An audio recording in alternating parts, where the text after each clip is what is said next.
जय हिंद। Welcome to my YouTube channel chemistry class by Prabhat. तो चलिए गाइज, आज के इस वीडियो में हम डिस्कस करते हैं कि आपके एग्ज़ाम में कौन कौन से ऐसे टॉपिक हैं जो ज़्यादा फेवरेबल हो सकते हैं, अर्थात ऐसे कौन से टॉपिक्स हैं जहां से क्वेश्चन मैक्सिमम पूछे जा सकते हैं। हालांकि ये कहना थोड़ा डिफ़िकल्ट है कि एग्जैक्टली कहाँ से पूछे जा सकते हैं, बट फिर भी जो हमारा गेस है, जहाँ तक हमको लगता है कि कौन कौन से टॉपिक पूछे जा सकते हैं, उन टॉपिक्स को हम यहाँ पे आपको देने जा रहे हैं। हमने ऐसे ही कुछ टॉपिक को सिलेक्ट किया हुआ है सोच करके कि ये टॉपिक इम्पॉर्टेंट हो सकते हैं या ये पूछे जा सकते हैं। उसमें से तो आपका पहला इंट्रो है, यानी इंडियन केमिस्ट्री के बारे में जो आपका है इंडियन केमिस्ट्री, उसमें आपको इंट्रो एज देखना है। तो वहाँ से बहुत ज़्यादा कुछ तो क्वेश्चन नहीं पूछने का चांस है, बट जो आपके बाकी के चैप्टर्स हैं, यानी जो यूनिट बनाए गए हैं यूनिट सेकंड से लेकर के आगे तक के, उनसे इम्पॉर्टेंट क्वेश्चन या इम्पॉर्टेंट टॉपिक्स पूछे जा सकते हैं या इम्पॉर्टेंट क्वेश्चन पूछे जा सकते हैं। तो हम आज उन्हीं इम्पॉर्टेंट टॉपिक्स के बारे में डिस्कस करेंगे और ये भी साथ साथ देखेंगे कि उन इम्पॉर्टेंट टॉपिक से, यानी उस टॉपिक से कैसे क्वेश्चन बनाए जा सकते हैं। यानी फुल क्वेश्चन बन सकते हैं या शॉर्ट नोट बन सकते हैं या कंपलसरी में 2 नंबर के क्वेश्चन बन सकते हैं। कि जो आपका यूनिट फर्स्ट है एनईपी 2020 के अकॉर्डिंग, उसमें इंडियन केमिस्ट्री नाम का जो आपका यूनिट है, उसमें से देखिए क्वेश्चन जो एग्जामिनेशन में आए उससे बहुत ज़्यादा कुछ चांसेस नहीं हैं, क्योंकि ऐसा हमें नहीं लगता कि उससे बहुत कुछ क्वेश्चन पूछा जा सकता है, क्योंकि वो एज ए इंट्रो है। बट जो आपका नेक्स्ट उसके यूनिट है, जिसमें आप देखेंगे मॉलिक्यूलर पोलैरिटी का चैप्टर का नाम है, उसमें से कुछ क्वेश्चंस हैं जो आपसे पूछे जा सकते हैं।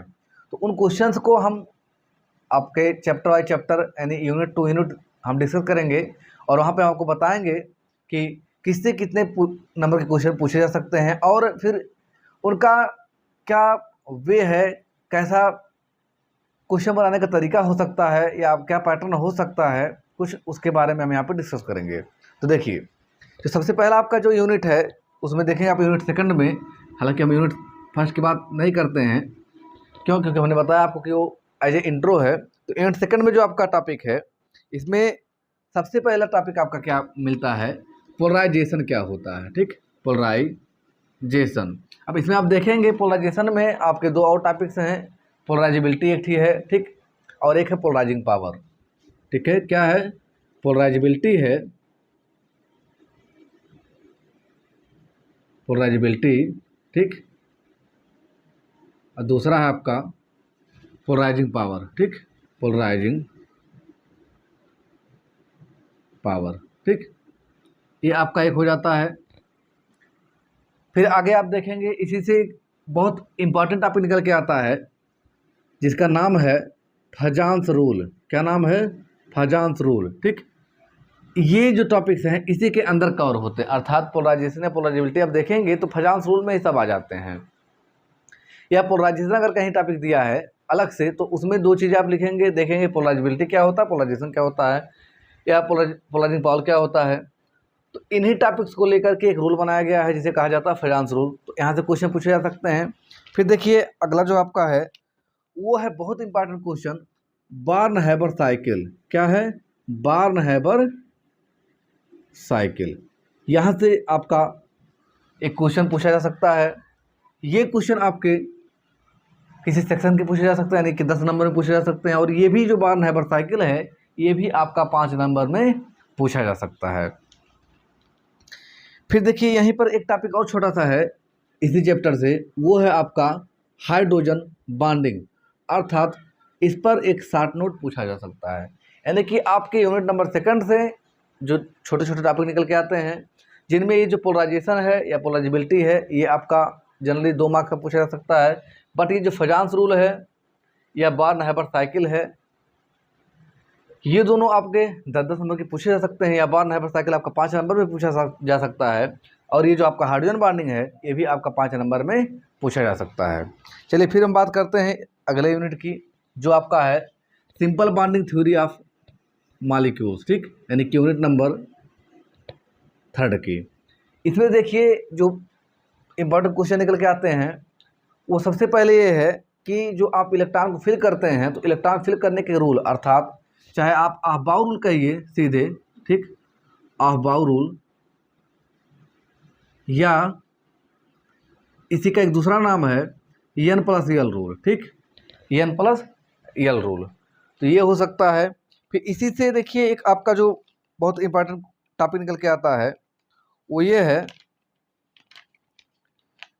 BBT hybridization and VSEPR theory, अर्थात जो आपके 3 थ्योरी है, 4, एक बीबीटी है, ठीक, फिर आपका है वेस्पर है, ठीक, फिर आपका हाइब्रिडाइजेशन का टॉपिक है, और फिर आपका है एमओटी। देखिए इसमें बीबीटी से में भी हो सकता है थ्योरी पूछ ले अथवा लिमिटेशन पूछा जा सकता है। फिर वेस्पर से क्या है कि वेस्पर के अकॉर्डिंग आपसे स्ट्रक्चर ऑफ मॉलिक्यूल्स यानी मॉलिक्यूल का स्ट्रक्चर पूछा जा सकता है। फिर आप जानते हैं कि एक आपका जो ये हाइब्रिडाइजेशन है, इसमें आप जो पढ़े हैं 7 टाइप का जो हाइब्रिडाइजेशन होता है, उनमें से 7 एंड सर्टेन है कि आपका कोई ना कोई क्वेश्चन पूछा जा सकता है। फिर बात करते हैं हम एमओटी की। एमओटी में एमओटी थ्योरी ना पूछ करके इसमें मॉलिक्यूलर ऑर्बिटल डायग्राम पूछा जाता है, अर्थात एमओ डायग्राम पूछा जाता है, ठीक, किसके लिए? For hetero and homo diatomic molecule के लिए, जैसे आपका CO हो गया या O2 हो गया या H2 हो गया, ठीक, या N2 हो गया, जो भी आपके सिलेबस में मेंशन है वहाँ से क्वेश्चन आपका पूछा जा सकता है। फिर इसी प्रकार देखिए इसी में ही आपका एक बहुत इंपॉर्टेंट टॉपिक है जिसका नाम है बेंट रूल, ठीक, ये आपका मोस्ट इंपॉर्टेंट नाम मान के चलिए, बेंट रूल, ठीक, ये भी आपका क्वेश्चन में पूछा जा सकता है, अर्थात आपके यूनिट 2nd 3rd से अबाउ प्रिंसिपल यानी एन प्लस एल रूल पूछा जा सकता है। इसी में आप देखेंगे कि एन रूल भी आता है, हालांकि जब अबाउ प्रिंसिपल आप पढ़ेंगे तो उसमें दोनों रूल आ जाएगा, या इसी में पाउलिंग भी आता है, पाउलिंग एक्सक्लूजन प्रिंसिपल। फिर बीबीटी आपका है, वेस्पर है, हाइब्रिडाइजेशन है, और यहीं पर आपका एमओटी थ्योरी का जो क्वेश्चन है वो ये है कि इनमें मॉलिक्यूलर ऑर्बिटल डायग्राम। फिर देखिए आपके कुछ ऐसे मॉलिक्यूल्स हैं जो लोन पेयर कंटेन करते हैं, तो उनका वेस्पर या हाइब्रिडाइजेशन थ्योरी के अकॉर्डिंग क्या ज्योमेट्री होगी, कैसा उनमें हाइब्रिडाइजेशन पाया जाएगा, ये सब आपसे पूछा जा सकता है। जैसे अगर एग्जांपल की हम बात करें बहुत अच्छा, तो आपका अमोनिया मॉलिक्यूल देखिए बहुत अच्छा एग्जांपल है, या H2O मॉलिक्यूल, ठीक, इन सब के पास क्या है? लोन पेयर्स हैं। या आप देखेंगे नॉर्मल में वैसे जो आपके थोड़ा डिफ़िकल्ट क्वेश्चन होते हैं उनमें देखिएगा आप, जो आपका हाइब्रिडाइजेशन है sp2d, ठीक, ये भी आपको थोड़ा डिफिकल्ट है क्योंकि ये कोऑर्डिनेशन कंपाउंड में पाया जाता है, इसमें आप पढ़ेंगे इस एग्जांपल में NiCN4 पर 2- बेस्ट एग्जांपल इसका है, या PtCl4 आपका है, इसका बेस्ट एग्जांपल है PtCl4 पर 2 नेगेटिव, ये बहुत अच्छा एग्जांपल है। फिर इसी प्रकार आप देखेंगे SF6 या SF6 SF4 या SO4 पर 2-, इन सब में हाइब्रिडाइजेशन पूछा जा सकता है। फिर हम अगर आगे बात करें अपने नेक्स्ट यूनिट की, तो वो आपका है अगला, जो कि आपका इनऑर्गेनिक का ही है, जिसमें आप पढ़ेंगे periodic properties of element with respect to S and P block, ठीक, यानी कि आपका यूनिट नंबर 4 है जो आपका। इसमें से जो आपका इंपॉर्टेंट टॉपिक निकल के आता है वो सबसे मोस्ट इंपॉर्टेंट है स्लेटर रूल। क्या है? स्लेटर रूल, यानी ये आपसे पूछा जा सकता है।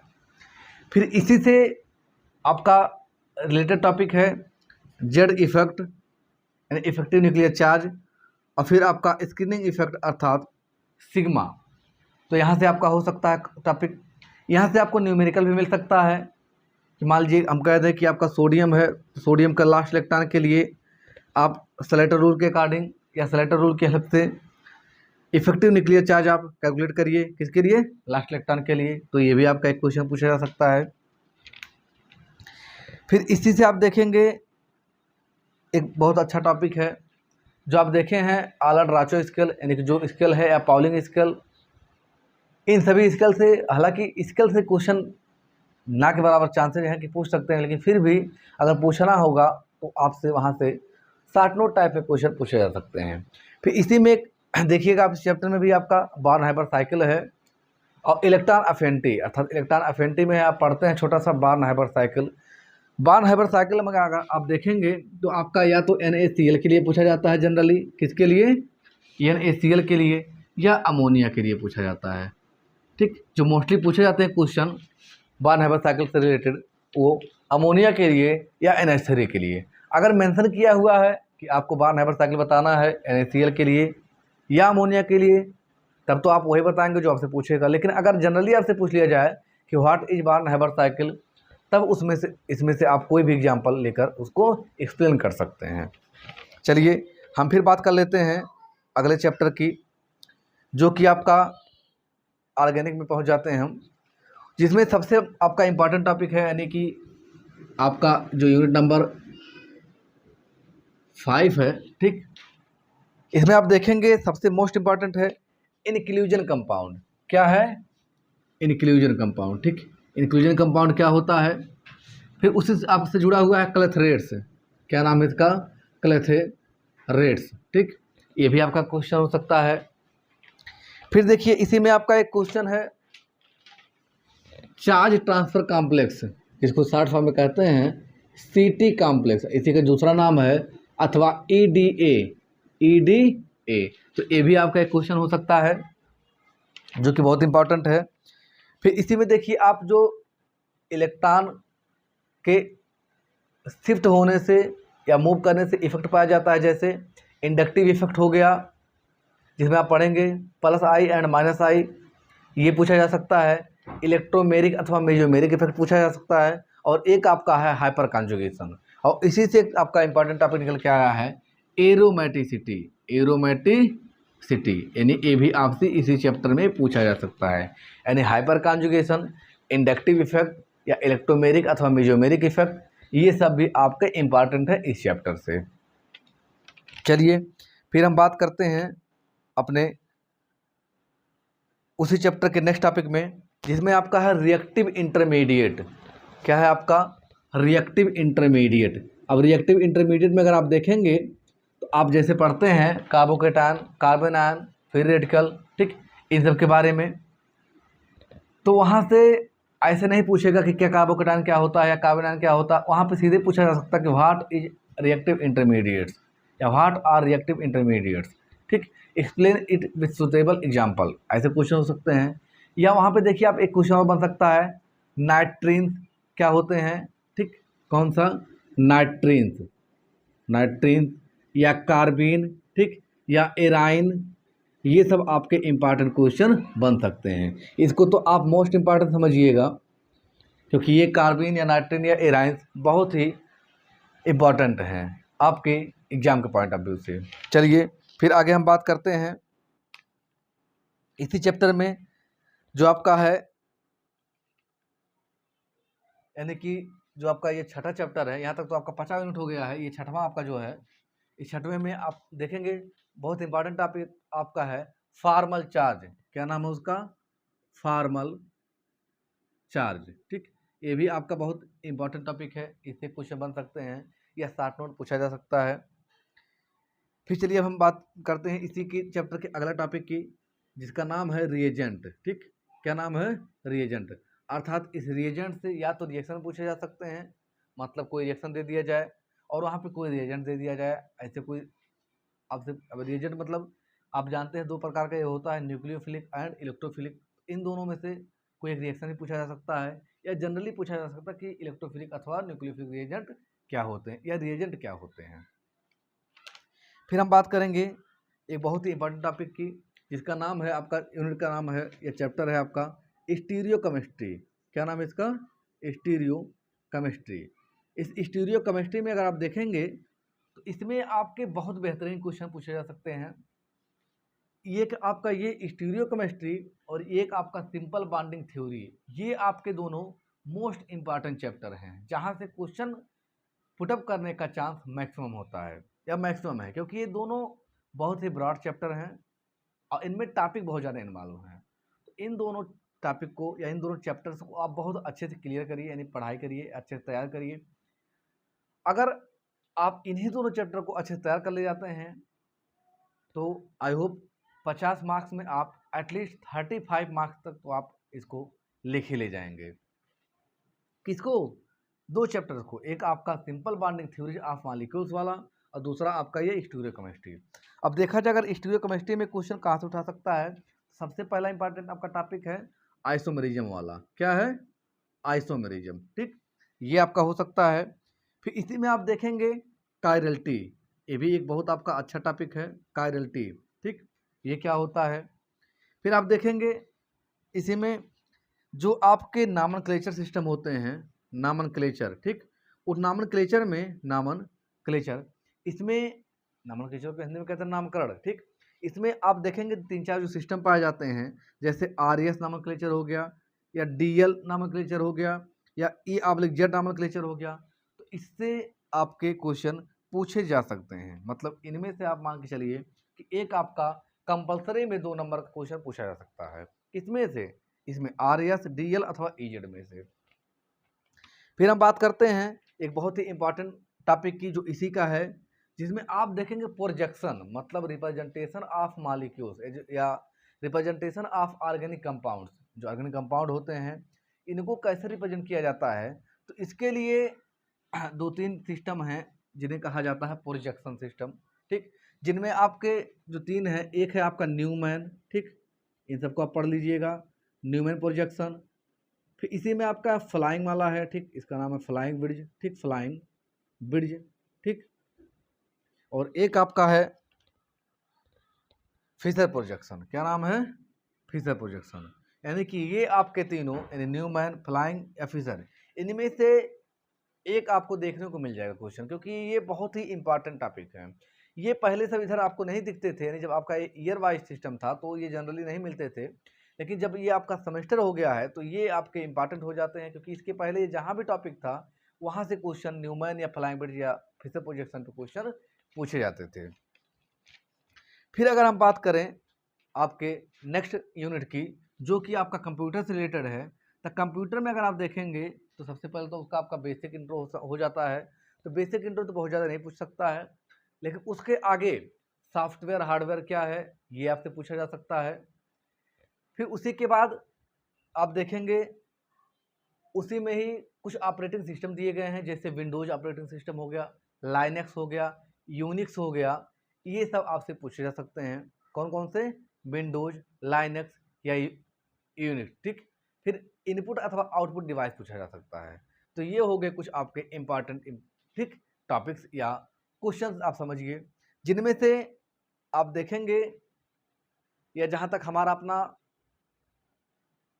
तजुर्बा है या सोचने का जरिया है, उसमें से सबसे जो आपसे क्वेश्चन ज़्यादा पूछे जा सकते हैं वो एक स्टीरियोकेमिस्ट्री से और दूसरा simple bonding theory of molecule से। यानी ये दोनों चैप्टर्स अगर आप अच्छे से प्रिपेयर कर लेते हैं तो आपका बहुत ही अच्छा मार्क्स मिल जाएगा। फिर आप देखिए कि हमारे खुद के यूट्यूब चैनल पे आप ऑर्गेनिक का एक चैप्टर पा जाएंगे लगभग, जो कि ख़त्म होने के कगार पे है। फिर दूसरा आपका इनऑर्गेनिक का है चैप्टर, वो भी अच्छा खासा आपको मार्क्स दे सकता है।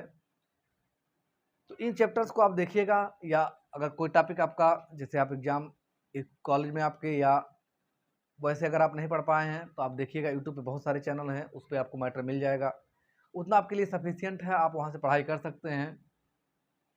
फिर ये जो अभी हम यहाँ पे टॉपिक लिखे हैं, ये आपको शायद क्लीन हो सकता ना दिख रहे हो कि वो हम बहुत छोटे छोटे लिखे हैं, तो उसका भी हम आपको लास्ट में इस मतलब टॉपिक का इमेज लगा देंगे, तो आप देख लीजिएगा कि कौन कौन से टॉपिक हैं। उसके लिए परेशान मत होइएगा और इसको आप अच्छे से प्रिपेयर करिएगा।